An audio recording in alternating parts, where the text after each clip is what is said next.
t'estime, t'estimo, t'estim. Però per què? La nostra llengua entra dins del grup gal·loromànic. La caiguda de la O al masculí singular és un element general, alt, simpàtic. En origen, la primera persona del present de l'indicatiu dels verbs acabats en ar era jo pens. Persones del Rosselló i la Costa Brava van repoblar les illes i en aquell moment la primera persona era jo pens. Ja tenim les illes. La llengua veïna del català del Rosselló és l'occità i en occità llengua d'Ossià es diu jo pensi. Ja tenim el Rosselló. Com és possible que des de les comarques del nord del País Valencià diguen jo penso i cap al sud jo pense, on hi ha algunes àrees on diuen jo pensa? Això és una qüestió que molts lingüistes es fan. La meva hipòtesi és que, de la mateixa manera que molts valencians la paraula nit allarguem una vocal neutra com a reforç vocàlic nit, tal volta, antigament, fèiem una espècie d'allargament jo pense, d'acord? A nivell general que era representat per una E, pense, a nivell escrit. Si parem atenció a l'espectre vocàlic, observem que tenim E, O, A i just entre mitges vocal neutra, E.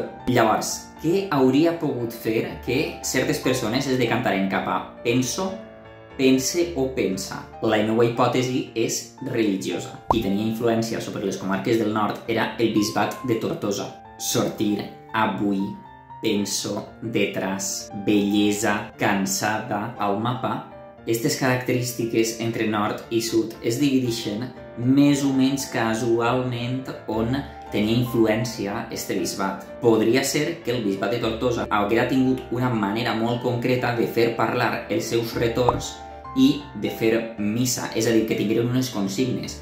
Llavors podria ser que des d'esta vocal neutra, E, hagués passat cap a O i que en una certa manera, com una certa acadèmia de la llengua, s'hagueren posat d'acord per predicar-ho d'esta manera. Llavors tindria sentit que hi haguera aquesta frontera on en les comarques del nord que pertanyien al bisbat de Tortosa i ja les comarques del sud es dividiren en penso i pense. Pel que fa als que diuen jo pensec, això es tracta d'una relació analògica, és a dir, com que els verbs de la segona conjugació acabats en er o re, vinc, tinc, puc, acaben per ser, llavors s'ha interpretat que en la primera conjugació havia de ser pensec, cantec, ballec.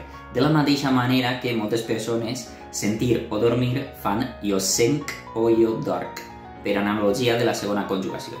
Penso, pensa, pense, pensec. Lingüistes del món, espero les vostres hipòtesis. I això seria tot.